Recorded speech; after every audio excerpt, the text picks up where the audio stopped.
D'abord, je voudrais vous remercier très sincèrement d'être venu pour ce webinaire. Je suis très heureux de pouvoir vous parler aujourd'hui de storytelling. Pour tout vous dire et pour commencer par une histoire qui me correspond, raconter des histoires, c'est quelque chose qui fait partie de moi depuis la naissance.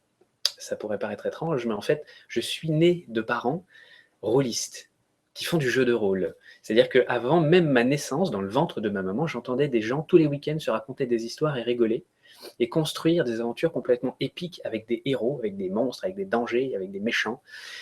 Et je suis né dans cet univers d'aventure, dans cet univers d'exploration, de voyage, de découverte, de danger, de tension. Voilà, tout ça, c'est moi. Avec le temps, du coup, je me suis mis à la communication, comme vous le savez. Mais cette envie de voir, d'entendre, de créer des histoires m'a jamais quitté. Et finalement, c'est assez récemment que je me suis rendu compte. Le storytelling, pour moi, c'était un mot, je vais revenir dessus un petit peu après, c'était quelque chose qui me faisait un petit peu, que j'arrivais pas à prendre tout à fait au sérieux. Pour moi, je le voyais un peu comme un outil, simplement un outil de marketing supplémentaire, un outil de vente, mais qui n'avait pas vraiment de portée, qui n'avait pas vraiment de long terme. C'était quelque chose, on voulait faire une campagne, on voulait vendre un produit à un instant T, on écrivait une petite histoire et on n'en parlait plus. Et je me suis rendu compte à quel point le café est bon, le café est très bon. Je me suis rendu compte à quel point je m'étais fourvoyé. Attendez, excusez-moi, je reprends le truc, voilà, dans le bon sens. Je me suis rendu compte à quel point je m'étais fourvoyé, finalement, tout récemment. Et je me suis rendu compte à quel point, de façon inconsciente, je construisais du storytelling avec mes clients depuis près de 5 ans. Donc, vous allez voir rapidement ce que c'est que le storytelling. Et je vais vraiment essayer de vous apporter quelque chose de fort aujourd'hui. Mon ambition, ni plus ni moins, c'est qu'il y ait un avant et un après ce matin. Tant qu'à faire. On ne va pas attaquer avec des petites ambitions. Je pense vraiment qu'à partir de tout à l'heure, à partir de ce matin vers 11h à peu près, quand on aura terminé, vous repartirez en étant un petit peu différent. C'est tout. Une petite précision. Yeah, un rôliste. Une petite précision. Je vous ai dit dans le Facebook qu'il allait y avoir une demi-heure où je parle tout seul et une demi-heure où vous allez me poser des questions. Mais franchement, en réalité, ça ne me correspond pas du tout de faire un cours magistral et d'attendre les questions derrière. Donc, ce que je vous propose, c'est simplement de me poser toutes vos questions grâce au chat de Google+, qui fonctionne maintenant parfaitement. Et voilà, dès que je vais vous demander d'interagir de toute façon, je vais vous faire participer pour que vous soyez au plus proche de vos propres projets. Ça, c'est fondamental, ça, c'est ma façon de faire. Et donc voilà, surtout ne vous privez pas d'intervenir, évitez juste de raconter trop de bêtises, qu'on ne se mette pas à rigoler tous et que je puisse plus parler. Mais simplement, voilà, n'hésitez pas à participer parce que ça, c'est comme ça que c'est bon. De toute façon, une histoire, vous allez voir après, c'est vraiment quelque chose qui est à double sens. Même s'il n'y en a qu'un qui compte, les autres renvoient des choses. Ok, est-ce que tout le monde est prêt? On est 6, 7 avec moi. Et c'est cool. Bon, eh bien écoutez, si jamais vous êtes chaud, on va pouvoir attaquer sur le support et on va pouvoir se lancer dans le webinaire. Ok, tout va bien? J'espère bien que tout va bien. Donc attention, je vais maintenant partager mon écran avec vous et ça va être beau.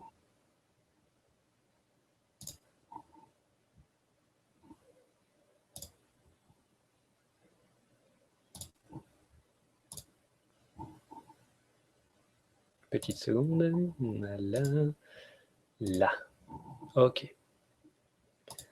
Est-ce que tout le monde voit le support? Tout le monde est prêt, c'est bon ça. Est-ce que vous voyez le support?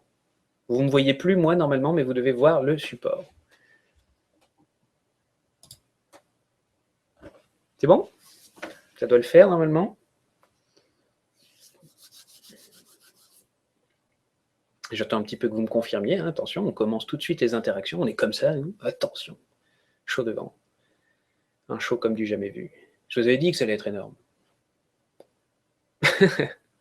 Donc, oui, c'est parfait. Merci beaucoup.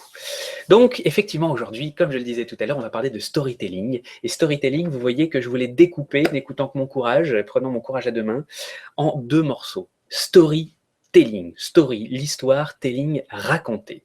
Donc, pour être un bon storyteller, tout commence par une bonne histoire. Et ensuite, il y a tout le travail qui consiste à s'entraîner à raconter quelque chose comme il faut, de façon impliquante. Et ça, c'est génial, et ça va être un travail régulier, de longue haleine, un grand plaisir. J'espère que vous allez goûter à ça.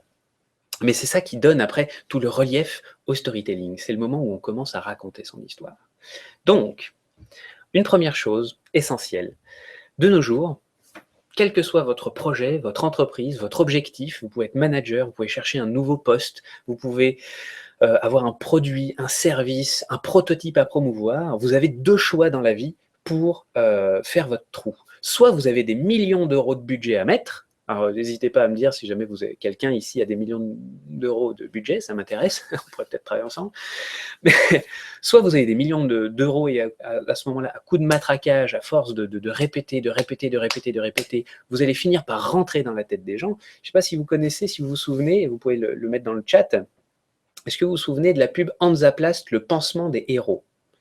Ça, c'était un truc, alors moi je me souviens, j'étais pas très grand, mais c'était une pub où en fait, ils nous mettaient le spot 5 fois d'affilée. Vous voyez un petit gamin dans une espèce de caisse à savon qui tombait, qui s'écorchait le genou, et c'était 50 fois Hansaplast, le pansement des héros. Vous connaissez ça? Bon.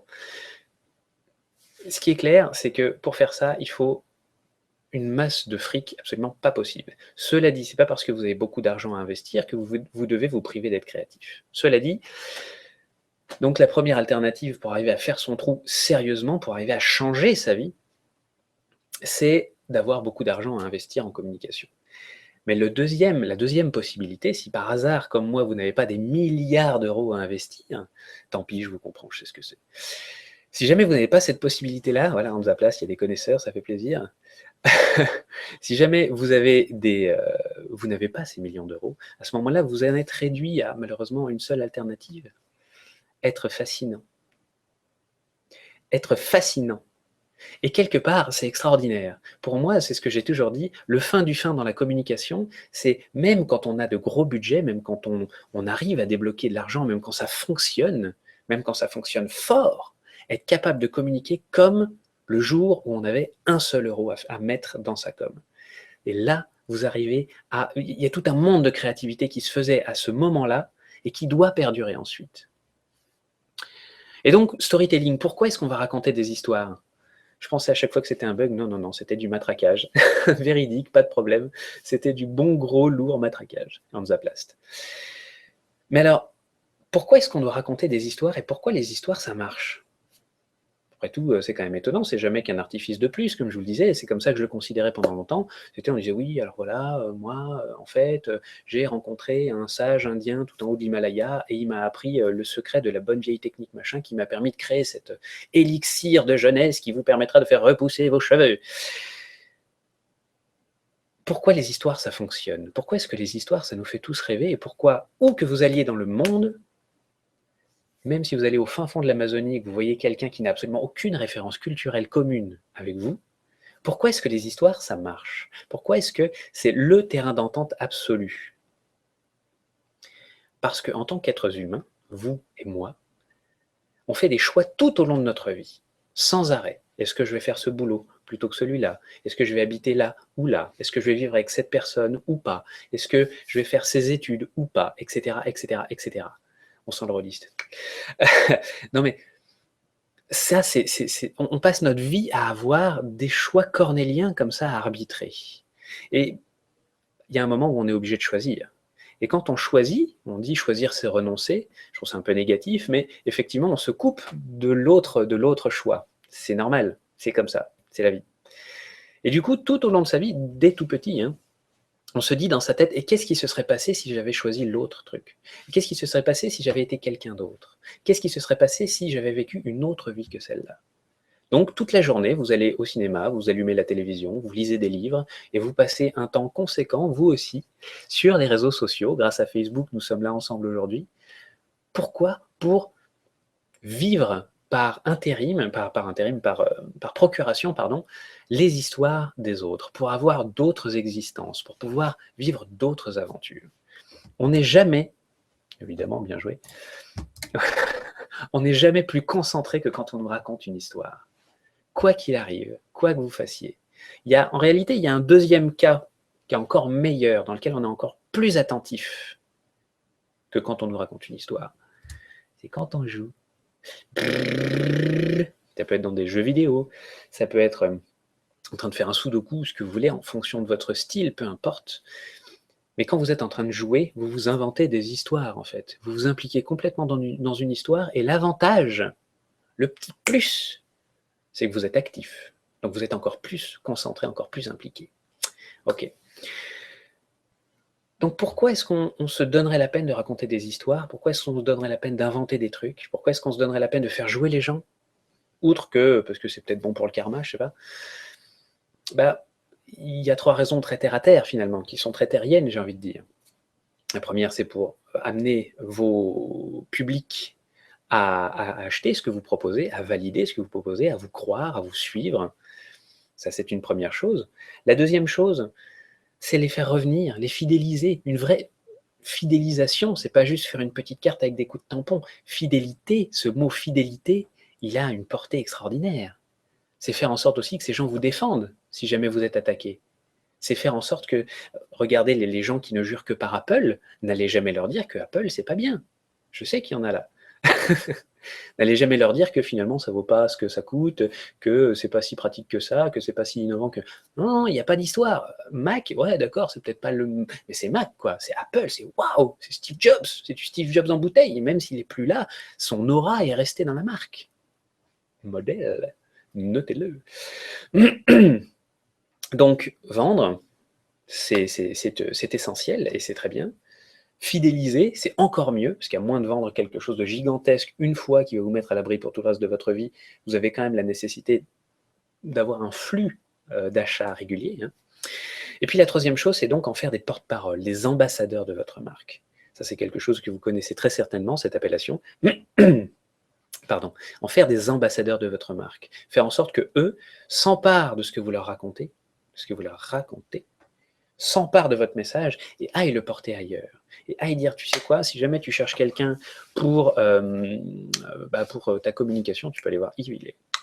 Si jamais tu cherches quelqu'un, tu veux du bon pain dans un quartier, alors cette boulangerie-là, elle est comme ça. Tu cherches des cadeaux pour tes enfants, alors il y a une boutique. Mon vieux, elle est magique. Tu verrais ça. Il y a le petit train électrique qui part comme ça, qui est un espèce de petit train à vapeur en plus. Moi, j'en avais jamais vu, je croyais que ça n'existait pas. Et puis, il y a des poupées partout, et puis il y a des peluches, et tu vas voir, tu vas t'éclater. Les enfants peuvent tout essayer, c'est du bonheur. Bref, donc voilà pourquoi raconter des histoires, c'est juste, de façon pour l'instant très terrienne, c'est juste le bon plan. C'est juste génial. Bon. Mais on s'arrête pas là. On s'arrête pas là. Ça ne se limite pas simplement à vendre quelque chose. On n'est pas simplement dans une relation commerciale. Et puis surtout, c'est pas un truc unilatéral, c'est ce que je vous disais tout à l'heure. Raconter une histoire, c'est un échange dans les deux sens. C'est un échange bilatéral. C'est-à-dire que quand vous allez commencer à prendre possession de votre histoire et que vous allez commencer à la faire sortir, à la faire transpirer, à la raconter, alors là, vous aussi, vous allez avoir un gain de bien-être extraordinaire, de confiance. Une fois qu'à la fin de cette matinée, quand vous aurez pris conscience que vous êtes des héros, mes petits lapins, plus rien ne pourra vous arrêter, parce que vous aurez une base extraordinaire, vous aurez un fondement ultra solide pour que dans les moments où ça ira moins bien, vous puissiez reprendre les notes que vous allez prendre tout à l'heure, parce que je ne vais pas vous laisser comme ça, pour que vous puissiez prendre ces notes et que vous puissiez revenir et reprendre, regagner finalement votre armure de héros, votre équipement de héros, votre cape et votre collant là. Donc, écrire une histoire, c'est quelque chose que vous faites aussi pour vous. Le point clé de ce matin, vous êtes le héros ou l'héroïne de votre propre histoire. Et c'est pour ça que vous êtes ici ce matin. Si vous n'aviez pas senti un petit quelque chose, si vous n'aviez pas une petite conscience, ou une grosse éventuellement, du fait que vous êtes exceptionnel, que vous avez un destin particulier, alors vous ne seriez pas venu, à moins que ce soit simplement pour me tenir compagnie, et c'est déjà très gentil, je vous remercie, mais sinon vous ne seriez pas venu pour écouter tout ça. Cette histoire de storytelling, en plus, je ne vous ai pas trompé sur la marchandise, j'ai bel et bien dit, apprenez le storytelling pour rendre votre marque exceptionnelle. Si vous n'aviez pas Si vous n'imaginiez pas que votre marque pouvait devenir exceptionnelle, vous ne seriez pas venu ce matin. Vous avez certainement autre chose à faire, de moins bien, évidemment. Mais donc, oui, vous êtes le héros ou l'héroïne de votre propre histoire. Et ça, c'est fondamental. Votre marque ne sera jamais aussi forte que si elle est incarnée pleinement par un héros, par une héroïne qui croit dans ce qu'il raconte. Et la meilleure façon de croire dans ce qu'on raconte, c'est véritablement de parler de ce qu'on vit, de dire la vérité. Et pour ça, pour arriver à raconter une histoire épique, pour vous incarner dans ce héros d'histoire et pour pouvoir arriver à parler de votre histoire comme si c'était quelque chose d'extraordinaire, il y a une chose essentielle à faire, désapprendre à être ordinaire. Il faut arriver à se déconnecter cette espèce de puce, si vous voulez, limitante qu'on a tous dans le crâne et qui nous dit bah, de toute façon, tu es un humain parmi les autres, qu'est-ce que tu crois? Pour qui tu te prends? Tu n'es pas un génie? Ça, dans l'enfance, on vous l'a peut-être dit. À l'école, très probablement, on vous a dit attends, c'est bon, tu as eu une bonne note, mais on ne prend pas le melon, fous-nous la paix. Entre vous, vous et vos amis, vos collègues, vos camarades de classe, etc., c'est toujours été non, mais c'est bon, calme-toi. Et on a très peur finalement, on se dit si jamais j'accepte d'être extraordinaire, je vais aussi devenir pédant, je vais aussi être mal vu. Eh bien tout ça c'est parfaitement faux. Et donc oui, vous êtes extraordinaire et il va falloir arriver à s'en convaincre. Et c'est ça qu'on va faire ce matin. Je vais essayer, je vais tâcher et vous me direz après si ça a marché, de vous convaincre que vous êtes quelqu'un véritablement d'extraordinaire pour au moins une raison, c'est que vous entreprenez quelque chose.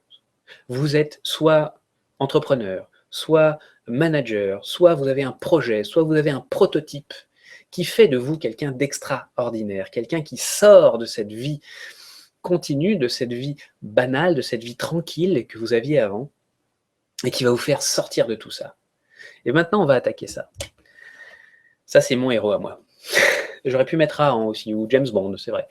Mais Indiana Jones, pour moi, c'est un héros comme j'aime, quoi. C'est-à-dire que c'est quelqu'un, c'est pas tant qu'il ait la chemise ouverte jusque-là, c'est surtout que il mélange à la fois la connaissance, l'aventure, l'ouverture aux autres et le voyage. Mon truc à moi, c'est le voyage. Parce que j'ai quasiment jamais voyagé dans toute ma vie. Je suis allé une fois en Espagne pendant un mois et c'était une torture, et un week-end en Angleterre et c'était génial. Mais depuis, je suis jamais sorti de France. J'ai beaucoup tourné en France, mais je suis jamais sorti de France. Donc ce gars-là me fait rêver. Mais alors, à un point, vous imaginez même pas. C'est lui et Rahan, parce que Rahan, c'est l'observation de la nature, on comprend des trucs, on les applique et on les enseigne, on les partage. Mais voilà, lui pour moi, c'est Indiana Jones, quoi. Donc, la première chose que vous allez voir, et maintenant je vais vous demander de l'écrire sur le chat, donnez-moi un héros ou une héroïne pour vous. Ça peut être un personnage de fiction ou un personnage réel, et il n'y a pas de mauvaise réponse. Il n'y a que la vôtre qui compte. Parce qu'à partir de maintenant, on sort du côté, je dirais, magistral, du côté je vous apporte un truc et vous le consommez. Maintenant, vous allez interagir avec moi. Donc je voudrais que chacun d'entre vous qui êtes présents ici, les 8 là, que vous écriviez sur le chat qui sont vos héros. Et je vais attendre votre réponse. Donc je continue pas tant que je n'ai pas les réponses.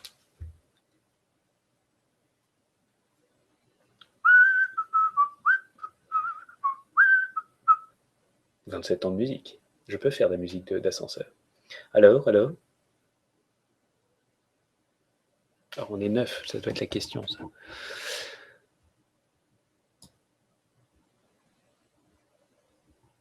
Alors, voyons. Voyons. Pretty Woman. D'accord. Merci, Laurence. Pretty Woman, donc Julia Roberts, si je ne me trompe. Je ne suis pas un grand cinéphile, mais le rôle incarné par Julia Roberts. Qui d'autre? L'inventeur de l'aquascaping. Waouh! Alors là, il va falloir que faudra que tu m'expliques un peu plus tard, mais bon, pas maintenant tout de suite. On va se le garder de côté. C'est très bien. Karine. Ok. Bon, 2 réponses sur 9. C'est peut-être une question hyper difficile déjà, mais si c'est le cas, ne vous en faites pas, j'ai bien pire après. Comme question compliquée. Donc on a Pretty Woman, oui, alors, Julia Roberts, merci, je savais que c'était ça. Alors, gna, gna, gna. Et en fait, ce chat, il m'affiche les trucs comme il a envie, quoi. Une bonne question, il y en a eu tellement. Indiana Jones quand j'étais gamin, mais sinon, Belladone, personnage de BD, d'accord, très bien. Victor Hugo. Le cerveau et le charisme et le fun. Ah, ça doit être un truc un peu plus ancien. Alors, Pretty Woman, Indiana Jones, donc voilà, on est frères de Indiana Jones. Ah, tu veux nous tuer? Non, je suis pas comme ça. Bon, allez, je vous laisse encore 3 secondes pour répondre et après on passe à autre chose, hein, parce que c'est pas le tout, mais on n'est pas d'ici. Simone Veil, Simone de Beauvoir. Gros amour pour les Simones. En même temps, celle-là, c'est pas de la gnognotte, faut avouer. Ok, bon. Pour ceux qui ont terminé, bravo. Pour ceux qui n'ont pas répondu, tant pis pour vous. Je voulais devenir archéologue comme Indiana Jones. Moi aussi, jusqu'à ce que je découvre ce que c'était vraiment que le métier d'archéologue. Je me souviens très bien de la grosse déception. Ok, on avance un petit peu si vous voulez bien. Ça marche pas tout le temps le chat. Oui, Gladys, effectivement, il y a un côté un petit peu étrange. Petit côté un peu mystique, justement. Bon, tant pis, on va faire avec ça. Et puis, on va avancer. Ok, donc je vous remercie déjà pour ces réponses. Je vais vous demander de les noter dans un coin. J'espère que vous avez un papier et un crayon près de vous. Si jamais ce n'est pas le cas, dépêchez-vous d'y aller en courant, récupérer de quoi noter, parce que vous n'avez pas terminé. Hein. Donc, c'est vrai qu'il affiche le machin comme il veut, quoi. Notez-vous ça dans un coin, le héros ou l'héroïne qui me fait rêver ou qui m'a fait rêver. J'espère que quand vous étiez gamin, ça c'est resté, c'est important. Hein. Qui vous rêviez d'être quand vous étiez gamin, c'est quelque chose qui vous a jamais lâché, je peux vous le garantir. Donc notez-le vous, et puis on va attaquer. Juste de vecteurs en général, de droiture, d'honnêteté, de générosité. C'est pas mal déjà. C'est pas mal du tout. Ok. Donc, bon, vous avez quand même tous à peu près une petite idée, au moins. De toute façon, aujourd'hui, le temps est court. Vous aurez l'occasion de revenir là-dessus, et puis je vous ferai une annonce complètement dingue à la fin du webinaire. Donc, si ça se trouve, on va continuer à travailler là-dessus ensemble. En tout cas, voilà. Le voyage qu'on entame ce matin, il s'annonce comme ça, se changer soi-même pour changer le monde. Et ça n'a strictement rien de putassier, pardon, c'est l'expression, comme expression. Vous allez commencer par vous changer vous-même tout simplement en changeant le regard que vous avez sur votre vie. Je vous jure. Sérieux, hein. Et en changeant le regard que vous avez sur votre vie, vous allez changer de regard sur le monde qui vous entoure. Parce que le monde qui vous entoure n'existe qu'à travers votre regard et vos perceptions. Donc, ce travail qu'on va entamer maintenant va juste changer votre monde, sans deck. Ça va être énorme. Attention, accrochez-vous. Je vais vous montrer maintenant ceci, le voyage du héros. Toutes les histoires, de par le monde, depuis l'aube des temps, sont visiblement cousues sur le même schéma. Il y a un monsieur qui s'appelle Joseph Campbell, enfin qui s'appelait Joseph Campbell, qui a travaillé sur ce sujet-là. Il a, pendant des années et des années, accumulé les contes et les légendes et les mythes du monde entier, depuis les Inuits jusqu'aux Bédouins, en passant par les Celtes. Il a compulsé tout ça, il l'a travaillé, il l'a mouliné, et il s'est rendu compte que toutes les histoires qui se racontent depuis l'aube des temps dans l'humanité sont grosso modo cousues sur le même canevas. Celui que vous avez là sous les yeux, c'est moi qui vous l'ai fait rapidement. Je l'ai un petit peu adapté à notre besoin, mais vous avez quand même les grandes étapes de ce voyage. Joseph Campbell, il a écrit un livre qui s'appelle « Le héros aux 1001 visages ». Je vous encourage vivement à le lire. C'est un peu touffu, c'est un peu plus complexe que ce qu'on pourrait imaginer quand il s'agit de parler de contes, parce que ça fait appel à de la psychanalyse, à de l'analyse des rêves, à de l'ethnologie, mais c'est absolument extraordinaire, ça vous ouvre des perspectives merveilleuses, ce bouquin. Le héros aux 1001 visages de Joseph Campbell, comme la soupe, Campbell. Et donc cet homme-là, il a compulsé des centaines, des milliers de contes, d'histoires. Il est parti partout dans le monde pour écouter les histoires de ceux qui avaient à les raconter. Et il s'est rendu compte qu'à chaque fois, on était toujours sur le même canevas. Et un peu plus tard, il y a un homme qui s'appelle Christopher Vogler, qui a réussi à traduire ce travail universitaire qui était un peu aride et un peu dense en quelque chose d'aussi pratique que ce que vous avez sous les yeux aujourd'hui. Christopher Vogler, pour sa petite histoire à lui, c'était à l'origine, c'était un jeune homme qui venait d'être embauché dans les studios d'Hollywood pour relire les centaines et les centaines et les centaines de scénarios qui étaient envoyés aux studios d'Hollywood tous les jours. Lui et d'autres, évidemment. Et un jour, il était en réunion et il écoutait à moitié, puis il a pris un bout de papier, il s'est dit comment est-ce que je pourrais arriver d'une part à être plus productif dans mon travail de d'épluchage des scénarios, plus efficace et en même temps plus objectif, plus sûr dans mon choix. Parce que quand vous en avez 300, au bout d'un moment, vous avez peut-être du mal aussi à... Vous ne pouvez pas vous empêcher d'impliquer un petit peu vos propres opinions. Et donc, il a commencé à faire une espèce de petit cercle, il a repensé au travail de Joseph Campbell, et il a commencé à faire un petit schéma comme ça, un peu circulaire. Et c'est celui-là qu'on va regarder aujourd'hui, et auquel vous allez vous-même vous soumettre. Et puis, à la fin de la réunion, il se lève, et puis il oublie son papier. Là, il y a quelqu'un qui lui dit « Attends, t'as oublié ça, tiens, récupère-le ». Il le regarde, et il dit « Mais c'est génial, ton truc, c'est quoi ça? Ça m'intéresse ». Et le temps de le dire, partout, tous les lecteurs d'Hollywood et tous les auteurs aussi, tous les scénaristes, avaient récupéré dans leur poche cette espèce de petit schéma que vous voyez aujourd'hui. Ce schéma, c'est du sérieux, c'est du méchant, c'est du brut, quoi. C'est du bon. Vous pouvez le prendre en note sans aucun problème, vous pourrez retourner voir la vidéo tant que vous voudrez. Le voyage du héros, c'est quelque chose, encore une fois, que je n'invente pas. Simplement, nous, on va l'interpréter pour que aujourd'hui vous vous rendiez compte à quel point vous êtes déjà des héros. Attention, je vais vous redemander à nouveau de participer. Donc, on va essayer de se débrouiller avec ce chat un petit peu dissident. Je compte sur vous pour être du coup assez réactif si possible. Tout a commencé, je sais pas, vous devez voir voilà, ma souris, par ceci. Pour tous les héros, vous y compris, ça commence par un status quo, par un ordinaire.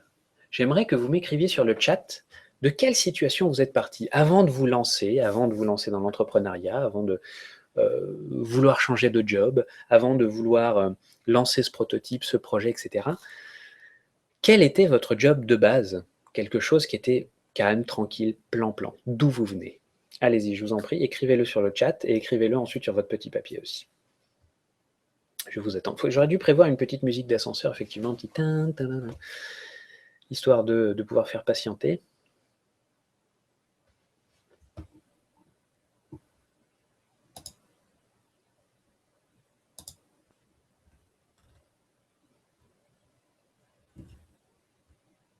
Ok, j'attends. Normalement, de toute façon, c'est vrai qu'il y a le petit délai déjà entre ce que je dis et ce que vous recevez qui nous met un petit peu de temps dans le nez. Mais voilà, n'hésitez pas.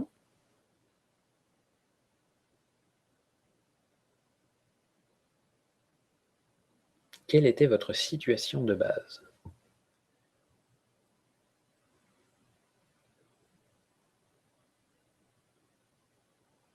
C'est le chat qui déraille complètement ou ça vous inspire pas du tout?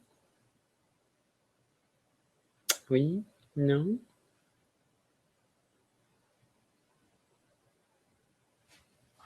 Bon. Les chiffres. Ah, la banque. Ah oui, d'accord. Donc, il fait vraiment ce qu'il veut, le chat, quoi. C'est assez extraordinaire.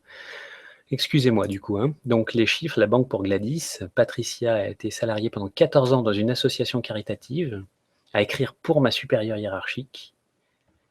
Ok, je vois s'il n'y en a pas d'autres qui se sont perdus un peu plus loin. Dépanneur informatique. Ah ouais, la vache, vous êtes, je suis navré, vos postes sont vraiment éparpillés. Effectivement, le chat n'est pas coopératif, il nous empoisonne pas mal la vie. Créateur dans une boîte de pub. Le beau métier. Moi, j'aime bien.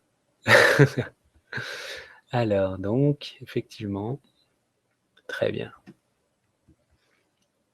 Chef de projet informatique au Crédit Agricole, en réunion inutile toute la journée. Beau métier aussi, au moins ça tient au chaud. Hein. Ok, alors comment est-ce qu'on peut se débrouiller pour ne plus avoir ces trucs Bon, je ne sais pas. On réglera ça une autre fois. Ok, très bien. Donc, notez bien ça, parce que ça vaut de l'or. Le truc le plus chiant du monde dans lequel vous travailliez avant, il vaut de l'or. Il est essentiel de savoir d'où vous venez pour pouvoir mesurer vos progrès. C'est logique, sinon vous ne pouvez pas mesurer le chemin. Si vous ne voyez pas d'où vous êtes parti, vous ne savez pas où vous êtes. Donc, notez-le, il est précieux, en fait, ce truc-là. On va passer au deuxième point. Celui-là, il est beau. L'appel à l'aventure.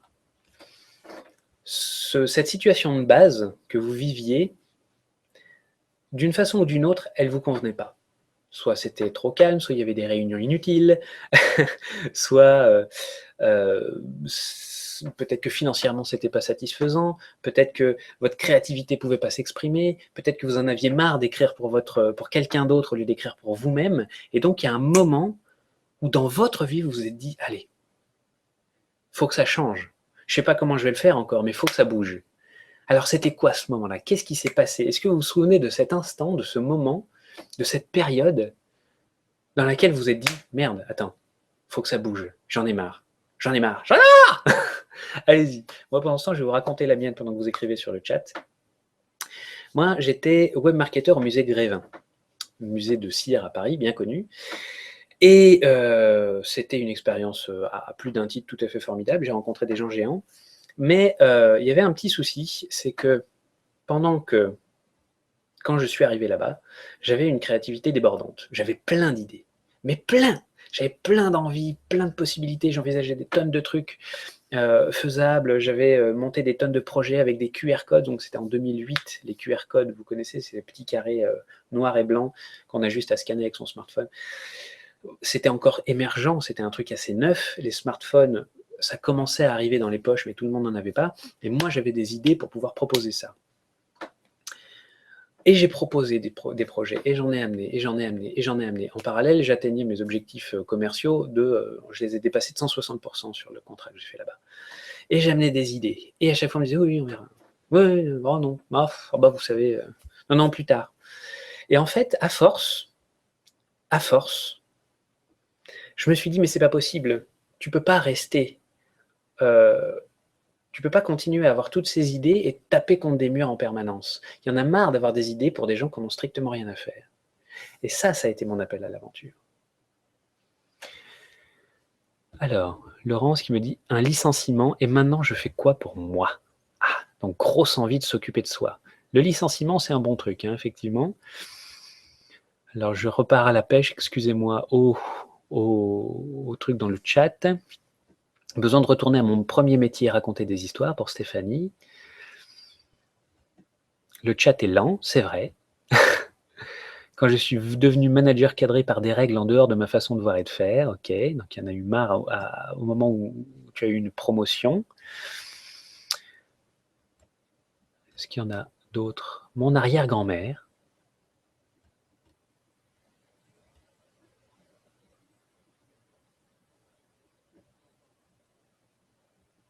Ah, E.T. qui me dit qu'il n'a pas terminé le héros mille et un visages. Oui, c'est touffu, effectivement.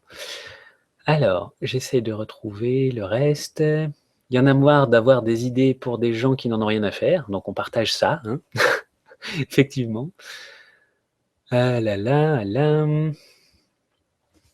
Ok, bon. Je suis navré si j'en rate 2-3, mais l'essentiel, c'est avant tout que vous que vous le notiez correctement. Cet appel à l'aventure.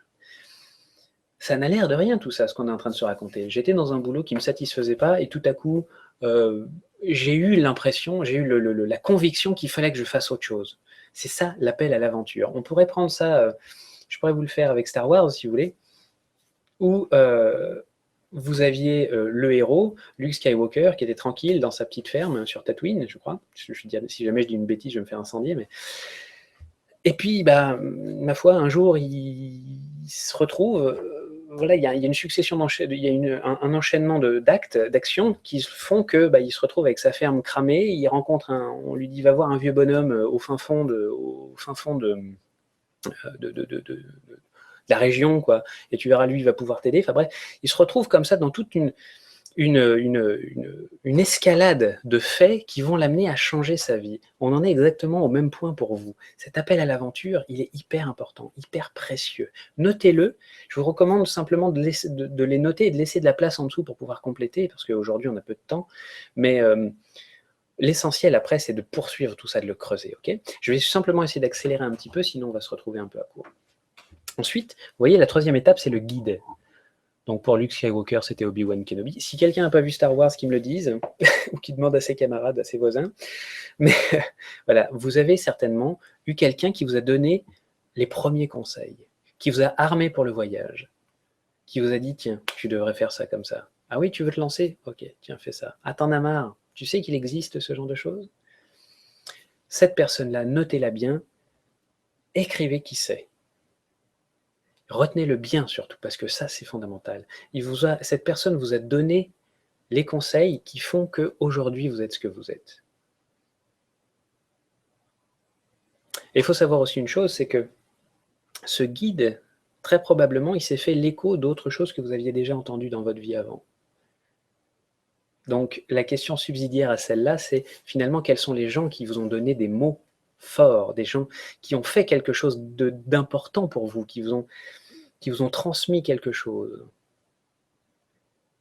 Ces gens-là, finalement, tous ces gens-là sont votre guide. C'est eux qui, au moment où vous êtes dit « Allez, je pars », vous dit mais merde, c'est vrai quoi, allez, à l'attaque.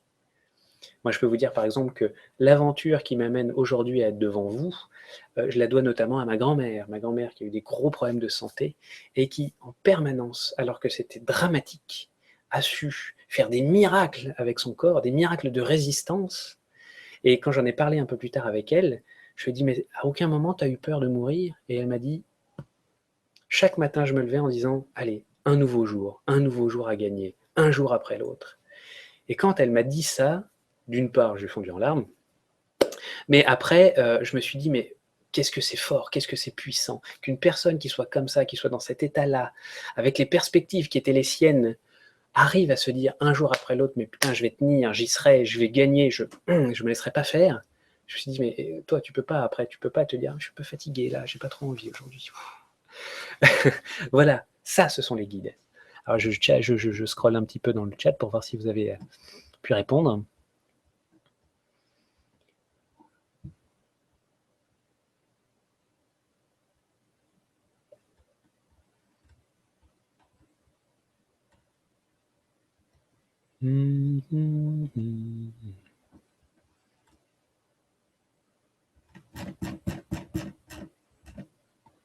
Bon, je ne trouve pas vos réponses.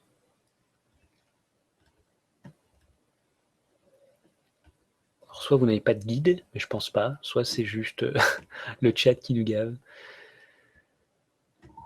Tiens, c'est amusant, ça c'est quoi? Bon.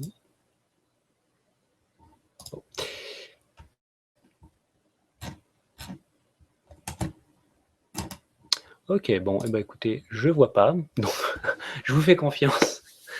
C'est extrêmement désagréable, ça, je suis vraiment embêté. Répondre à une question, sélectionner un risque, mais je ne veux pas y répondre, je veux les lire. Mon ex de l'époque m'a poussé... Ah, ben voilà. Mon ex de l'époque m'a poussé à reprendre une formation pour faire de la BD. Ok, ben voilà, très bien. Très bien, je savais que ça finirait par venir. Donc chez moi, mon mari, très bien. Les personnes qui m'ont accompagné dans ma psychanalyse, c'est parfait. J'ai eu vos réponses en fait qui s'imbriquent les unes en dessous des autres. Je ne sais pas du tout quelle est la logique de ce truc-là. Ok, bon, on va dire que là, il vient de se remettre à peu près dans l'ordre, plus ou moins. D'accord. Ce guide, il est hyper important aussi, parce que comme je vous disais tout à l'heure, il vous a donné des outils, il vous a donné une force, de quoi franchir cette fameuse étape suivante, le départ. Il y a un moment où vous vous êtes dit, allez, go. Moi, quand j'ai fait ce webinaire, quand je l'ai préparé, quand je l'ai annoncé, je ne savais pas encore ce que j'allais vous dire. Je me suis dit, de toute façon, tu as l'intuition, il faut y aller, il faut franchir ce pas. Ça fait longtemps que j'avais envie de refaire un webinaire, j'en avais fait un une fois, et je n'avais pas reconduit le truc. Et il y a eu un moment comme ça où je me suis dit, justement, pense à ta grand-mère, pense à cette situation dans laquelle tu veux évoluer, que tu veux faire avancer, ce storytelling dont tu as envie de parler. Et le départ, ça a été, voilà, je déconnecte le neurone de garde et j'écris sur Facebook, attention, rendez-vous jeudi 10h, à l'attaque. Le point de départ, à partir de là, vous allez pouvoir commencer à raconter quasiment texto ce qui vous habite dans votre travail, ce qui vous a amené à créer votre marque. À partir de là, on est complètement dans l'histoire. ce point de départ, le moment où vous avez dit « Allez, je me lance.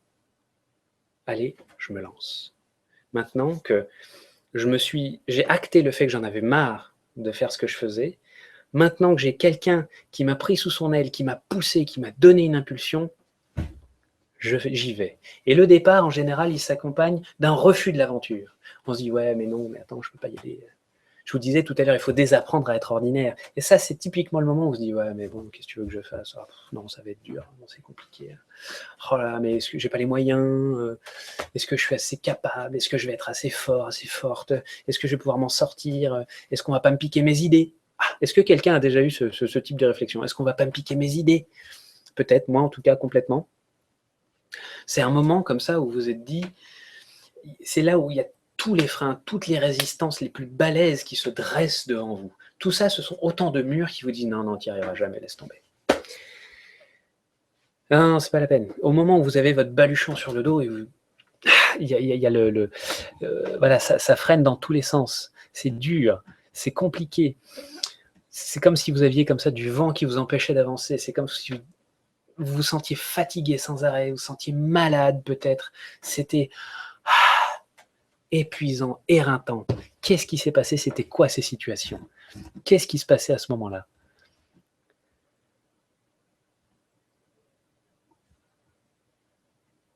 La lumière qui s'allume au plafond.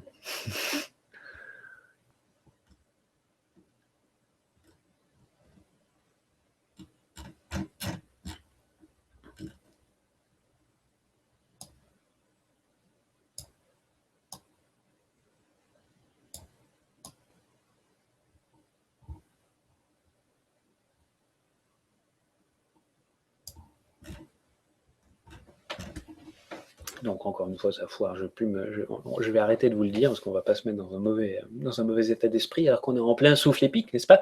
Donc, ce départ, ça c'est fort. Imaginez-vous, alors pour le trouver, moi j'ai un exercice que j'aime beaucoup, que je vous donne aussi pour pouvoir travailler après ça plus tard. Imaginez qu'on vous interviewe. Ça vous est peut-être déjà arrivé ou pas encore.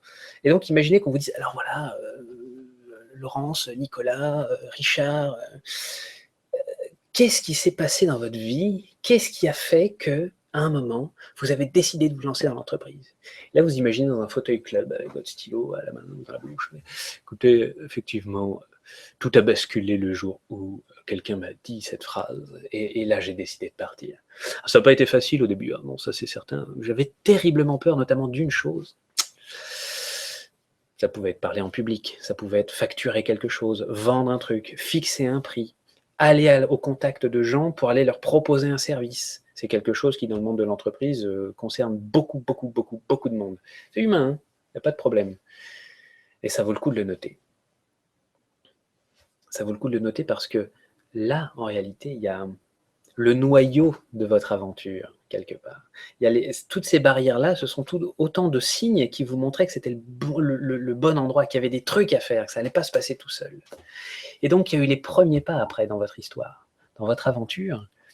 Il y a eu le moment où ça y est, ça s'enclenche. On essaye, on va voir les premiers clients, on va voir les premiers investisseurs, on va voir les premiers interlocuteurs, et on essaye de raconter son truc. Et des fois, ça s'est bien passé, et des fois, pas du tout. Des fois, il y a des gens qui vous ont encouragé. Des fois, il y a des gens qui vous ont cassé. Ces gens-là, que ce soit ceux qui vous ont poussé ou ceux qui vous ont brisé, tous ces gens-là, ils sont importants pour vous. Ils vous apportent une puissance pas possible. Parce que à chaque fois que vous allez faire un pas de plus, vous pourrez repenser à ces gens-là, dire merci à certains et dire merde aux autres. Vous avez le droit, pardon, vous avez le droit de pouvoir, de penser ça, de se dire, je me souviens la maîtresse quand j'étais en CP qui m'a dit qui se demandait ce qu'on pourrait faire de moi. Regarde, c'est moi ou pas moi? Maintenant, j'avance. Ça ne veut pas dire que c'est facile tous les jours, mais maintenant, j'avance. Et je suis enfin en route. Peut-être que, je ne sais pas s'il y a des créateurs d'entreprises, s'il y a des gens qui sont dans ces premiers pas, justement. Je sais que ce n'est pas le cas de tous, mais peut-être que certains d'entre vous en sont encore, justement, à ce moment où on fait les premiers pas et qui sont un petit peu malhabiles. On trébuche un peu, on se demande comment on va s'en sortir. Notez-les. Vous savez, pour revenir à moi un petit peu, c'est l'avantage de celui qui organise, il peut parler de sa vie tranquillou. à l'âge de 12-13 ans, j'ai commencé à me dire, à chaque fois que j'étais malheureux ou très heureux, je me disais, essaye de t'en souvenir, grave la sensation dans ta tête. Un jour, je me suis fait quasiment casser un doigt. La douleur était monstrueuse et alors que je me dirigeais pour aller me faire soigner, je me disais dans ma tête, essaye de mémoriser cette douleur pour pouvoir te souvenir ce que c'est que d'avoir mal, pour pouvoir apprécier quand tu auras plus mal, quand tu seras soulagé. C'est exactement ça. Les premiers pas, il y en a des très bons, il y en a des très douloureux, mais ils vous construisent, ils sont importants. Ce sont autant de jalons dans votre parcours, dans votre aventure. Ces obstacles-là, ces résistances qui sont venues, qui sont posées devant vous, notez-les, gardez-les et aimez-les, parce que d'une part, ils vous rendent un service extraordinaire, ils vous apprennent à contourner ou à passer à travers l'obstacle. Mais en plus, quand vous allez raconter ça, ça va être génial. Imaginez une histoire où tout est facile.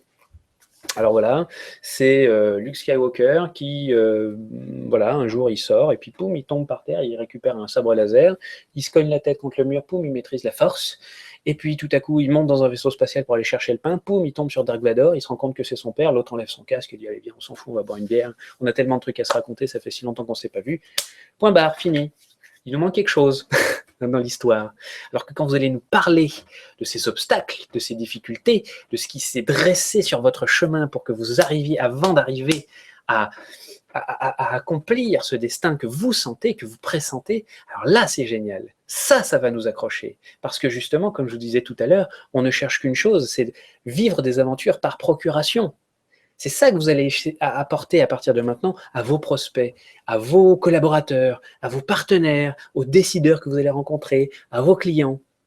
Vous allez leur raconter une histoire où ça ne s'est pas fait tout seul, mais où vous avez continué. C'est ça être un héros. Comme on disait, être courageux, c'est pas ne pas avoir peur, c'est avoir peur et continuer. Pas débilement, tant pis, je continuerai à avoir peur. Non, il y a des essais et puis on s'améliore. Petit à petit, ça vous est probablement arrivé. Encore une fois, notez-le pour vous, notez-le sur le chat. Ça va me tenir chaud de les voir se déplacer, les machins. Encore une fois, voilà, vous avez essayé des choses, vous avez tenté des trucs. Des fois, ça s'est bien passé et des fois pas. Mais à chaque fois, vous avez appris. Chaque fois, vous vous êtes amélioré. Peut-être qu'au départ, par exemple, vous avez proposé un service et puis vous avez fixé un prix. Puis vous avez dit c'est beaucoup trop cher. Puis finalement, vous avez trouvé quelqu'un qui a dit bah oui, ok, pas de problème, je paye. Oui, c'est bien. Et cette personne-là, finalement, elle a réussi à valider le fait que ce que vous proposiez, vous l'aviez bien senti et vous le méritiez. Cette personne, elle vous a rendu un service immense. Ce premier client, il est fantastique. Ce premier partenaire qui a dit d'accord, je te suis. Cette première personne qui a dit j'aimerais bien vous interviewer sur mon blog. Tous ces gens-là sont hyper importants. Et là, pour l'instant, on parle en one-to-one un petit peu. Mais le jour où vous aurez, si vous en avez peut-être déjà, mais le jour où vous allez travailler en équipe, quand vous allez raconter ça à ces gens, vous allez non seulement faire naître du respect et de l'empathie envers vous, mais vous allez aussi leur rendre un service extraordinaire. C'est qu'à leur tour, ils vont se dire ah oui, tiens, ça me rappelle que moi aussi. Ah oui, c'est vrai que j'ai vécu ça. Ah, bah finalement, ma vie, elle n'est pas banale. Ah, mais finalement, je ne suis pas rien. Je vaux quelque chose. Et c'est important. Donc, notez ces essais, ces premières réactions. Ça, c'est important.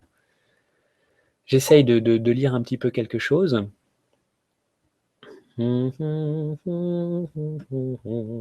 C'est vraiment le réflexe, hein, la musique d'ascenseur.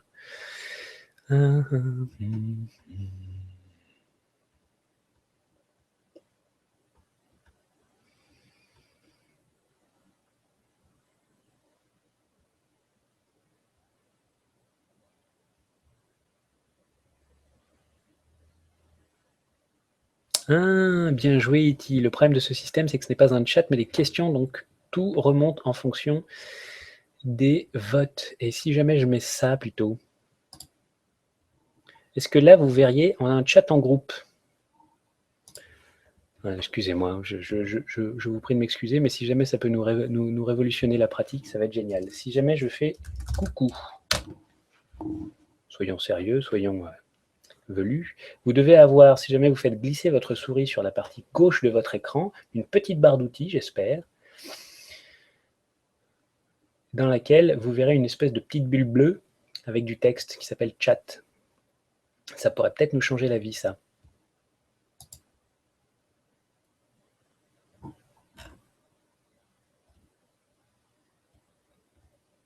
Je vois rien pour l'instant.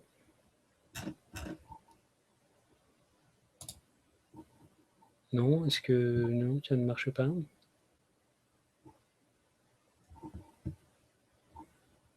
Mince alors. Bon, bah, tout ce que je peux vous recommander de faire, c'est de voter pour vos propres questions. Impossible pour moi de revenir en arrière, même par peur. Pas de héros, non, pas de barre d'outils. Pas de barre d'outils. Ah bah, mince alors.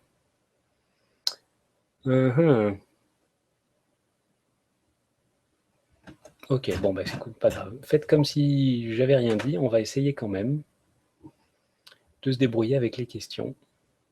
Et puis c'est tout. Simplement, voilà, essayez de voter pour vos questions pour que ça les fasse remonter. En espérant que ça fonctionne. En tout cas, merci Iti pour la réflexion. Je vous avoue que ce truc-là me manque. Ok, je me dépêche un petit peu plus parce que là, on arrive au sérieux. On arrive à la crise. La crise, c'est peut-être, très probablement, j'ai envie de dire, le moment où vous êtes en ce moment. La crise, c'est quoi? C'est le moment où il y a la nécessité d'inventer quelque chose. Vous avez fait des essais, il s'est passé des trucs, c'était bien, il y a eu du bien, il y a eu du moins bien, vous avez essayé de vous en sortir un petit peu, parfois ça a bien fonctionné, mais il y a un moment, la crise, où vous vous dites maintenant il faut que je réinvente quelque chose. Là je suis dans un moment où ça ne suffit plus ce que je fais. Soit j'ai envie de passer un cap, soit il y a un cap qui s'impose à moi, et il faut que j'y arrive, il faut qu'il y ait quelque chose qui change, il faut que j'innove, il faut que je trouve, il faut que je crée quelque chose de fort, quelque chose de neuf, quelque chose d'original, il faut que j'arrive à dépasser ce que j'ai fait jusque-là. Si jamais c'est le cas, alors vous êtes dans le moment le plus important de votre périple de héros. Vous êtes au cœur de l'aventure, le moment où vous êtes en train de vous dire, mince, peut-être que le storytelling va pouvoir me permettre de passer à quelque chose de supplémentaire, par exemple. Peut-être que vous dites, je suis à la recherche de méthodes, de techniques, de communication qui me permettront de dépasser, je dirais, le plafond de verre auquel je me cogne maintenant. Est-ce que c'est parce que ça fonctionne pas comme vous voulez? Est-ce que c'est parce que ça fonctionne très bien, mais voilà, il y a un palier qui ne veut pas passer? Vous êtes au moment où vous avez besoin d'innover, vous avez besoin de changer. Vous êtes dans une espèce de chrysalide qui devient trop étroite pour vous. Finalement, vous voyez, c'est l'exact opposé du moment ordinaire. Le moment ordinaire, c'était le confort, c'était pépère, il ne se passait rien. Là, c'est la crise, ça veut dire que c'est la tempête, ça veut dire qu'il y en a de partout, ça veut dire qu'il y a des changements dans tous les sens, ça veut dire que toute la vie, toute votre vie, peut-être tout l'univers, j'en sais rien, est en train de vous secouer en disant, allez, il faut passer au truc d'après. C'est maintenant que tu vas devenir un héros. Jusque-là, c'était la balade, tu t'entraînais, c'était pépère. Mais maintenant, il faut attaquer. Maintenant, il faut y aller. Maintenant, il faut inventer quelque chose de neuf. Peut-être que le storytelling, j'espère très fort, va vous amener à comprendre ça, va vous amener à dépasser ce moment-là. Notez. Et là, c'est capital. Notez sur votre papier, essayez sur le chat, et on s'en fout si ça ne marche pas tout de suite, je les dirai plus tard, on se débrouillera. L'important, c'est que ce soit écrit, que ce soit acté de votre part, chacun individuellement, notez le truc fondamental. Voilà où j'en suis aujourd'hui, voilà ce fichu plafond de verre, et voilà ce que j'ai envie de dépasser. Et voilà pourquoi je dois innover aujourd'hui, où j'en suis et pourquoi j'ai besoin du coup de cravache supplémentaire. Ce coup de cravache supplémentaire, je suis prêt à vous parier que la simple conscience du fait que votre vie est une aventure, ça va vous aider à le dépasser. C'est l'instant où on réinvente tout. C'est l'instant où on dépasse ce qui a été fait jusque-là. C'est l'instant où on va au-delà du projet initial. C'est le moment où il va vraiment se passer quelque chose de fort. C'est le moment d'être un héros. C'est le moment de casser la porte, de briser la barrière, d'entrer dans la grotte noire, sombre et humide qui vous effraie tant. Car comme disait Joseph Campbell, c'est dans la grotte la plus sombre et qui vous effraie le plus que se trouve le trésor que vous convoitez le plus. Je le paraphrase dans l'énergie du moment, mais voilà, là, je vais Google, d'accord. Voilà, maintenant, ça compte, quoi. Je trouve pas de bulle bleue, c'est pas grave. Je vais arrêter de les lire à haute voix, ces machins.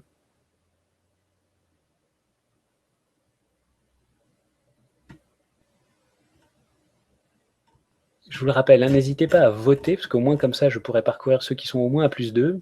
Ça me permettra de trouver. Quelle est à quoi qu'est-ce qui vous bloque? Qu'est-ce que vous avez envie de dépasser? Quelles sont les difficultés qui vous empêchent aujourd'hui de pouvoir poursuivre votre aventure? C'est essentiel. Voilà, il y a plein de choses qui se passent, j'avais que des refus, et depuis quelques jours, il y a plein de promesses de validation qui me tombent dessus. Mais c'est merveilleux, bravo. Il faut que ça continue, ça. Et pour que ça continue, c'est le moment de se dépasser, c'est le moment de se jeter dans la mêlée, c'est le moment d'arriver à définir clairement, d'arriver à voir au-delà de cette tempête, d'avoir la vision qui va vous permettre de traverser cette tempête en sécurité. Ça, c'est bon, ça, c'est important, ça, c'est l'aventure. C'est à ce moment-là que vous prenez pleinement conscience du rôle qui est le vôtre, du fait que, oui, vous êtes capable de traverser ça. Vous savez déjà, c'est pareil, encore une fois, en tant qu'êtres humains, on partage tous ça, en tant que héros, parce que je me considère comme un héros aussi, il n'y a pas de raison, on partage tous ce moment-là, on sait quelque part quoi faire, on sait déjà ce qu'il faut qu'on fasse pour pouvoir se sortir de cette crise. On l'a déjà balayé dans notre tête des milliers de fois, et on l'a tous à chaque fois repoussé. On s'est tous dit, ouais, tu vois, il suffirait de ça, de décrocher le téléphone, de sortir dans la rue, d'aller au machin, d'aller dans cette fameuse soirée dans laquelle il y a telle personne que je pourrais contacter, d'essayer de trouver telle personne qui va pouvoir débloquer la situation, simplement de me mettre à bosser sérieusement enfin sur ce projet que je repousse en permanence. C'est le moment où vous devenez un héros. Vous avez... oh, excusez-moi. Vous avez déjà fait énormément. Vous avez déjà fait quelque chose d'extraordinaire. Vous avez réussi à traverser les épreuves. Vous êtes parti à l'aventure. Tout grand voyage commence par un petit pas, n'est-ce pas? Vous avez su le faire. Vous avez continué malgré les obstacles. Et aujourd'hui, maintenant que la tempête est à son comble, vous avez le pouvoir de le traverser. Vous savez déjà ce qu'il faut faire. De même que le héros qui se trouve dans la tempête et qui a refusé jusque-là d'utiliser son épée, ou qui l'a prise du bout des doigts et qui ne s'est pas suffisamment entraîné, qui s'est senti faible, qui s'est senti harassé, qui s'est senti dépassé, ce héros, il se relève. Peut-être qu'il meurt une bonne fois pour toutes. Peut-être que cette crise, elle va faire mourir une partie du projet. Peut-être qu'elle va faire mourir une partie de vos pratiques. Peut-être qu'elle va faire mourir une partie de la situation dans laquelle vous étiez. Mais ce qui va mourir, c'est tout ce qui vous retenait et qui vous empêchait de continuer la route vers la lumière, vers le soleil, vers l'autre côté. Parce que si vous regardez bien, en réalité, on a là une espèce de ligne. D'un côté, on a le départ. Là, c'est le gros combat, vous y êtes peut-être vous aussi. Et de l'autre côté, alors là, il y a le soleil. Et tout doucement, voilà la promesse que je vous fais. En continuant à travailler sur votre histoire, en ayant conscience d'être héroïque, et en ayant conscience que ces obstacles qui se posent devant vous, ils sont les mêmes que ceux d'un enfant qui va passer un rituel de passage dans n'importe quelle zone, je ne sais pas moi, en Amazonie, comme je disais tout à l'heure par exemple. C'est un rituel de passage. Cette tempête qui se déchaîne autour de vous, c'est un rituel de passage intérieur. C'est psychanalytique probablement. Il y a quelque chose à un moment qui va falloir arriver à dépasser. Et ça, c'est fort. Parce que en ce moment, vous êtes en train de vivre ce qui va construire votre réussite. Toute cette tempête va vous permettre de développer. Et raconter cette histoire, commencez maintenant. Là, on est en train de voir, on a déjà vu tout ce que vous connaissez. On s'arrête à peu près à la crise, probablement. On est arrivé à... On a déjà vu tout ce que vous connaissez. Tout ça, ce sont des choses à raconter. Tout ça, c'est tout ce qui s'est passé dans votre vie avant. Parce que là, on est parti d'un point de départ. Je vous ai fait partir du moment où vous avez décidé de vous lancer, que vous en aviez marre de ce boulot à la con, que vous en aviez marre de ce projet débile dans lequel vous étiez englué. Mais en réalité, tout ça s'est construit bien avant, dans votre enfance, votre éducation, vos expériences, ce qu'on vous a dit. Je l'ai juste après, excusez-moi. Hop. Bien, pardon. Voilà, ça c'est... Bon, excusez-moi, je me suis planté. C'est pas grave. Je vais vous le faire quand même. Petite erreur. Obstacle, la peur de décevoir. Vous ne décevrez que si vous ne faites rien. Voilà, ça c'est clair. La seule personne qui pourra être déçue de votre inaction, ce sera vous. Les autres, à la rigueur, ils seront déçus 2 secondes et puis ils passeront à autre chose. La seule personne qui sera vraiment déçue si vous ne faites rien, c'est vous et vous seul. En tant que héros, en tant que capitaine de navire, quelle que soit la gueule de votre navire, que ce soit encore une fois une entreprise ou une carrière ou un projet, un proto, n'importe quoi. En tant que capitaine de navire, la seule personne qui sera déçue si vous n'avancez pas dans ce cercle, dans ce voyage, c'est vous. Même votre maman, elle arrivera à se faire à l'idée, à trouver des raisons pour dire bah, après tout. La seule personne à qui vous devez des comptes, c'est vous. Ça, c'est important. Donc, après cette crise, c'est quoi? Qu'est-ce qui s'ouvre à vous derrière ça? Une fois que vous aurez sorti la tête de cette tempête, mais que vous aurez sorti la tête réellement, je veux dire, pas en disant bon d'accord, je vais reculer dans mon cercle. J'étais venu, puis bon, bah, je vais revenir à mes bonnes vieilles méthodes d'avant. Une fois que vous aurez réussi, vous aurez pris conscience, que vous aurez accepté que oui, vous savez ce qu'il faut faire, oui, c'est votre destin, oui, vous êtes l'élu, vous êtes le Aragorn, pour ceux qui ont vu le Seigneur des Anneaux, qui doit récupérer son épée et redevenir le leader, j'ai envie de dire, de son destin, le pilote de son destin. Une fois que vous aurez accepté ça, alors il y a tout un univers qui se passe derrière. Ça ne veut pas dire qu'après ce sera pépère, hein. Ça ne veut pas dire que là c'est le dernier combat à mener. Non, ça veut dire que derrière vous saurez ce que vous voulez vraiment. Le trésor convoité, c'est ça. Ok, j'ai eu du mal, ok, c'était dur, mais maintenant j'ai l'innovation, maintenant je suis prêt à lancer quelque chose de neuf, maintenant je suis prêt à me lancer dans une direction qui me convient vraiment. Je suis devenu le héros que j'étais destiné de tout temps à devenir. Et maintenant, je sais ce que je veux. J'ai des objectifs forts, pas juste des machins, je dis, bah, le mois prochain, il faut que je fasse tant de CA. Non, vous avez une vraie vision de vie, voyez. Et une fois que vous aurez ça, vous aurez des résultats. Ça, vous l'avez peut-être même déjà expérimenté parce qu'en réalité, ce n'est pas la première boucle que vous faites dans votre vie. Une fois que vous savez ce que vous voulez, bah, c'est tellement plus facile de l'atteindre. Et bizarrement, tout à coup, le monde se met à vous envoyer de bonnes choses. Vous avez changé des trucs au moment de la crise, vous vous êtes comporté différemment, vous avez innové, vous avez inventé, et tout à coup, c'est comme si le monde avait dit « Ok, on se calme, la tempête est passée, c'est bon, tiens, gagné, récompense. » Et puis ensuite vient le débrief. Alors du coup, finalement, comment ça s'est passé? Parce que ça y est, maintenant on est sorti du truc, je me sens à l'aise, je suis sur mon destin, je suis sur mon chemin, c'est le moment de prendre des notes, c'est le moment de revenir un petit peu, de prendre du recul, et de se dire « Bah voilà, en fait, je peux continuer mon histoire maintenant au-delà de la difficulté. » Ouais, effectivement. Par exemple, les Lego. C'est pour ça que je vous ai mis cette image derrière.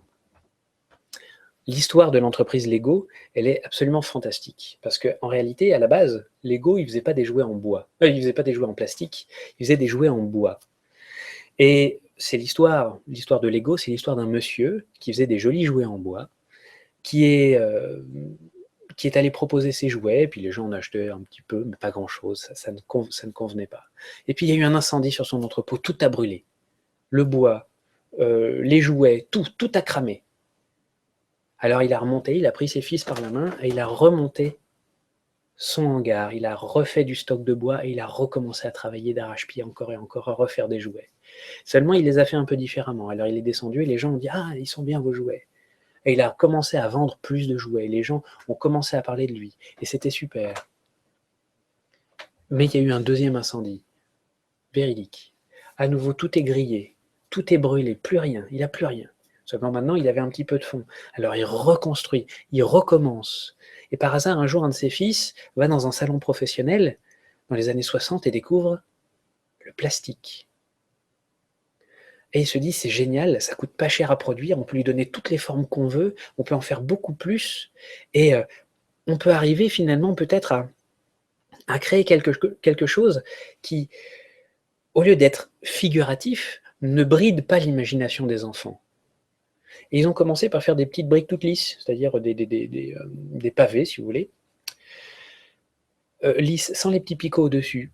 Et au bout d'un moment, ils ont eu l'idée de mettre les petits picots. Et c'est comme ça que les Lego, que vous soyez garçon ou fille, ça fait forcément partie de votre enfance, ça fait forcément partie de votre vie et peut-être de la vie de vos enfants maintenant.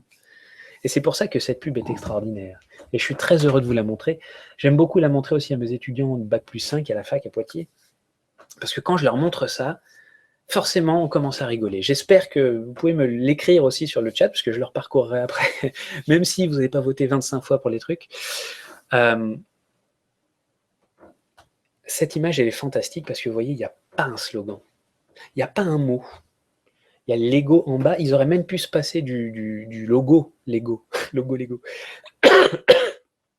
Tellement c'est évident ce que ça nous raconte.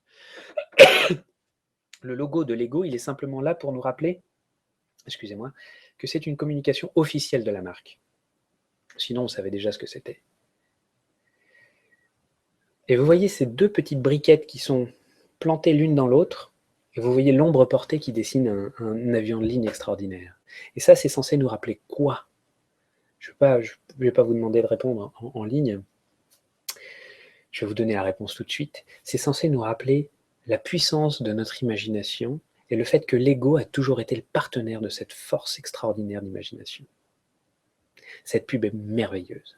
Parce que derrière ça, il y a toute une histoire, racontée ou pas racontée, dite ou pas dite, mais qui transpire à travers leur monde. Je pourrais vous montrer, si jamais ça vous branche, une prochaine fois la tête qu'ont les locaux du siège social de Lego, c'est extraordinaire. Il y a une espèce d'immense toboggan qui relie les étages les uns aux autres.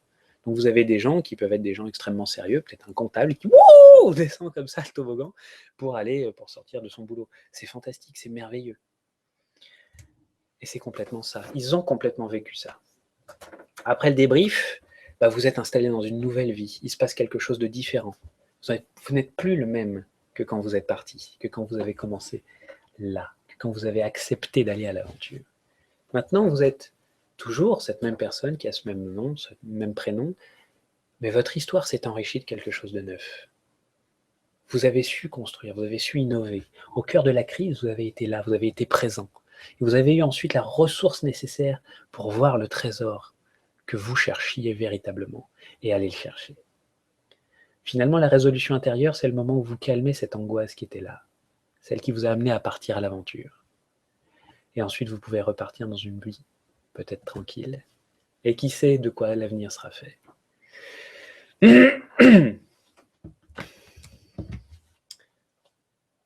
Pour être un petit peu dans l'aspect pratique de la chose, c'est-à-dire dans l'exercice de votre métier professionnel, quelle que soit la façon dont vous allez raconter ça, votre marque doit toujours apparaître comme l'héroïne. Ça, c'est essentiel. On aurait tendance parfois justement à vouloir dire « Bon, mais malheureusement, on n'a rien pu faire ». C'est tout sauf héroïque, ça. Malheureusement, on n'a rien pu faire, c'est typiquement le truc que vous ne faites pas vous-même, sinon vous ne seriez pas là aujourd'hui. Si vous vous disiez de toute façon, admettons que ça ne marche pas, je ne peux rien y faire, tant pis. Vous ne seriez pas venu écouter ce que j'ai à vous raconter aujourd'hui. Vous ne continueriez pas à innover, à inventer. Vous êtes des héros, vous êtes des héroïnes. Alors il faut le revendiquer aussi dans votre communication. Il ne s'agit pas de raconter votre vie minute par minute en disant « Voilà, aujourd'hui j'avais mal au ventre, c'était une vraie épreuve ». On est bien d'accord. Mais acceptez, souvenez-vous qu'on est en train de parler de trucs qui sont de cette intensité-là. Les gens qui vous ont poussé, les gens qui vous ont porté, les difficultés, les obstacles que vous avez dépassés, les solutions que vous avez trouvées, les innovations. Et vous allez vous rendre compte que, bon sang de bonsoir, vous êtes quelqu'un d'extraordinaire. Vous avez été capable d'aller à travers ça. Certains d'entre vous, vous êtes parents en plus d'être leader comme ça, d'être aventurier. Certains d'entre vous, vous êtes au moins des fils et des filles de quelqu'un. Vous êtes des amis, vous êtes des conjoints peut-être. Vous avez une quantité incroyable de trucs à faire et vous continuez à pouvoir passer, lutter et traverser la crise pour aller vers quelque chose de vraiment extraordinaire.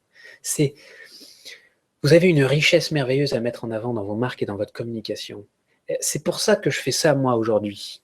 Pour que cette richesse fantastique, elle ne reste pas dans les cartons. Comment ça se fait que tout ce qu'on a vu là, même si je n'ai pas pu lire toutes les réponses, vous avez les réponses à tout ça. Vous avez tous su répondre à tous ces points-là. Comment ça se fait que ça ne transpire pas dans votre com? Comment ça se fait? Parce que certains d'entre vous, je les connais, je les suis. Demandez-vous, c'est pas moi qui vous critique, c'est à vous de vous galvaniser en vous disant, mais bon sang de bordel de Dieu, bien sûr, comment ça se fait que j'en ai pas encore parlé de ça? Parce que c'était épique, parce que j'en suis fier d'avoir fait ça, parce que ça c'était génial. J'ai réussi à traverser cet obstacle, j'ai réussi à combattre et à dépasser cette difficulté. J'ai inventé un truc, ou alors j'ai adapté quelque chose, et ça je peux en être fier, et ça c'est génial. Maintenant, il y a quelque chose, ça je vous laisse profiter de cette image pendant que je continue, c'est la Cité du Livre à Aix-en-Provence. Pour celles et ceux qui se disent, oui bon d'accord, ok mon histoire, mais comment est-ce que je m'en sers? Maintenant, il faut bien comprendre qu'effectivement, on parle de communication. Pour moi, la communication et le storytelling, c'est la même chose. C'est ce que j'ai compris tout récemment. Je me croyais stratège de communication, conseiller en communication, et en réalité, j'étais stratège en storytelling et conseiller en storytelling. Parce que pour moi, ce qui fait l'extraordinaire force d'une communication, que vous ayez la possibilité de faire de mettre des toiles peintes ou des trucs comme ça, des bâches gigantesques sur vos bâtiments, ou simplement que ça passe par un site internet, ce qui est extraordinaire, c'est d'arriver à faire transparaître votre richesse intérieure. Vous êtes des héros, vous êtes des héroïnes. Vous faites des choses que les autres ne font pas. Je me souviens, vous avez peut-être vu que j'avais édité il n'y a pas très longtemps un livre pour enfants, mais ce n'était pas mon premier coup en termes d'écriture. J'ai un projet que je n'ai jamais proposé à la publication, qui est un roman beaucoup plus adulte, qui s'appelle La Fontaine des Aveux. Et quand je l'ai écrit, je l'ai écrit en 5 semaines, parce que je voulais avoir terminé pour mes 25 ans. Le jour de mes 25 ans, j'ai terminé mon roman, et j'ai eu l'occasion d'en parler avec un auteur professionnel qui écrit de la science-fiction. Et je suis en train de me perdre. Qu'est-ce que je voulais dire par rapport à ça? Mince, j'ai oublié. Bon, tant pis. J'ai écrit Fontaine des Aveux, ça c'est bien vrai, c'était moi. J'ai discuté avec ce gars-là, qu'est-ce qu'il m'a dit? Ah oui, voilà, tout à fait. Et je lui disais, bon bah voilà, oui, il me dit, vous avez une qualité formidable, c'est que vous êtes venu me voir après avoir écrit le bouquin, alors qu'il y a beaucoup de gens qui viennent me voir en disant, à votre avis, c'est quoi les bons conseils pour pouvoir écrire un livre? Et il m'a dit, moi quand je suis devenu auteur, quand j'ai amené à ma famille le fait que j'allais devenir auteur, ils m'ont tous ri au nez, en disant, ouais bah d'accord, c'est juste de l'écriture, tout le monde peut le faire. Et en fait, je leur ai dit, mais qui parmi vous a déjà écrit un livre entier? Et personne n'a pu répondre. Parce que non, tout le monde ne peut pas écrire un livre. C'est pas que ce soit compliqué fondamentalement d'écrire ou de raconter une histoire, c'est ce que je vous disais. Mais c'est que tout le monde n'est pas dans l'état d'esprit, tout le monde n'est pas suffisamment passionné et focusé là-dessus pour arriver à compléter un bouquin. Et ce que vous faites, vous, chacun dans votre métier, dans votre secteur d'activité, c'est exactement la même chose. Sinon, tout le monde ferait ça. Si c'était facile, tout le monde le ferait. En ça, vous êtes des héros. Vous êtes des héros de votre métier, vous êtes des héros de votre secteur d'activité, vous êtes des héros de votre vie, mais aussi potentiellement des modèles pour beaucoup de gens qui se disent « Est-ce que tu penses que je devrais me lancer ?» En tant que héros, vous avez aussi le rôle de guide pour ceux qui viennent vous voir en disant « Tu crois que j'en ai tellement marre de ce boulot, tu crois que je pourrais me lancer moi aussi ?» Ça, on en a déjà parlé. Je voulais terminer là-dessus, sur cette image que j'ai partagée il y a 2 jours sur Facebook, et que je trouve extraordinaire, pour vous dire à quel point raconter une histoire, c'est pas seulement par l'écrit que ça se passe. Ce monsieur, il est portier devant le grand magasin londonien Harrods. On va se le dire à la française, Harrods. Harrods, donc, c'est un immense bâtiment, c'est un peu l'équivalent du Bon Marché, pour ceux qui connaissent à Paris. Donc, c'est un bâtiment extraordinaire, énormément de boutiques, notamment des produits assez luxueux, assez rares, mais c'est aussi une énorme attraction touristique. Donc, cet homme-là, en livrée, très classe, avec un port, il est droit comme la justice, il se tient parfaitement, son costume, il n'y a pas un faux pli, il est presque un vers anglais, il est complètement caricatural, parce que les histoires sont faites de caricatures. Comme je vous le disais, finalement, toutes nos histoires sont construites sur le même schéma. Donc ne cherchez pas à faire original, contentez-vous d'être vous-même. Et donc cet homme-là, il est là en tant que caricature pour ouvrir la porte, c'est un portier.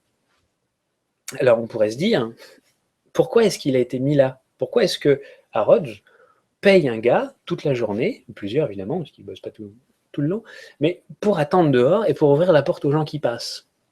À la rigueur, ils sont capables d'ouvrir les portes, ils ont l'habitude maintenant, il n'y a pas de souci. Est-ce que c'est pour les gens, les clients les plus fortunés? Non, pas du tout. Les gens qui sont vraiment très fortunés et qui passent leur vie à être servis comme ça, ils font même plus attention à ce détail-là. Pour eux, c'est normal que la porte s'ouvre toute seule, que ce soit automatique ou qu'il y ait quelqu'un derrière.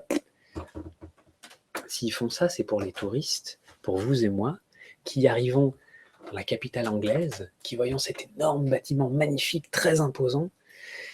Ils sont en jean, en basket, avec un petit sac à dos, en famille. Et si ça se trouve, ils peuvent être en train de s'engueuler. Ouais, t'as encore acheté je sais pas quoi, c'est pas possible. Ou t'as repris 3 fish and chips, tu vas devenir énorme, c'est pas possible. Tu pourrais quand même faire attention, déjà que t'es pas fin. Et donc, ils peuvent s'engueuler comme du poisson pourri, autant qu'ils veulent. Au moment où ils arrivent là devant, il y a un homme qui leur dit Madame, Monsieur, Ladies and Gentlemen, qui leur ouvre la porte et qui les fait passer. Et à ce moment-là, ils passent un sas, eux aussi. À ce moment-là, ils passent dans une histoire différente. Il y a une transformation qui se fait. Ils étaient en jean basket en train de dire ouais, tu fais chier, c'est pas possible, il y a des gamins qui font n'importe quoi. Et tout à coup, il y a une espèce de vernis aristocratique intérieur comme ça qui se réveille.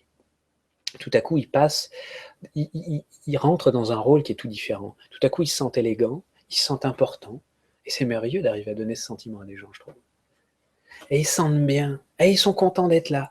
Et ils sont contents que ce type, qui ne les connaît pas, qui leur a ouvert la porte et leur dit « Ladies and gentlemen ». Et du coup, quand ils vont rentrer dans le grand magasin, ils vont en prendre plein les yeux, mais au lieu de se sentir tout petit et tout minable et se dire ah, de toute façon, c'est pas pour nous, c'est un truc des richards, ils vont dire oh, regarde ça, c'est magnifique, oh, regarde ça, c'est génial. Ils vont complètement profiter du truc parce que ce mec-là les a fait rentrer dans une autre histoire, dans un autre plan d'existence. Harrods raconte une histoire grâce à ce mec. Est-ce que c'est pas fantastique ça? Est-ce que c'est pas merveilleux de se dire que finalement ce gars-là, à côté de l'immense palais qui est Harrods, c'est un détail, c'est une petite fourmi, c'est un petit... Et pourtant ce type, il a un rôle mais fondamental dans le fonctionnement de Harrods. Pour moi, c'est pour ça que je tenais à vous le montrer et à vous le détailler de vive voix et pas simplement sur Facebook, parce que c'est brillant d'avoir mis ce mec-là habillé en vert en train simplement d'ouvrir les portes. C'est extraordinaire comme idée. Et le storytelling, ça passe par ça. Ça passe pas simplement par dire ah, vous savez, j'ai traversé beaucoup d'épreuves, mais j'ai toujours su me relever, j'ai toujours su aller plus loin. Ça passe par des choses qui sont vraiment personnelles, qui sont vraiment bien pensées, et qui sont en corrélation aussi avec les gens que vous voulez attirer à vous. Vous avez ce pouvoir en tant que héros d'être magnétique. Comme à chaque fois que quelqu'un vous raconte une histoire et que vous l'écoutez comme ça, bouche bée. Vous êtes magnétique. Et donc vous avez l'extraordinaire opportunité, même si en pleine crise vous ne vous en rendez pas compte, de choisir qui vous voulez faire venir à vous. Et de choisir l'expérience que vous allez leur faire vivre, l'histoire qu'ils vont traverser. Moi, j'ai eu la chance de travailler pour Louis Vuitton.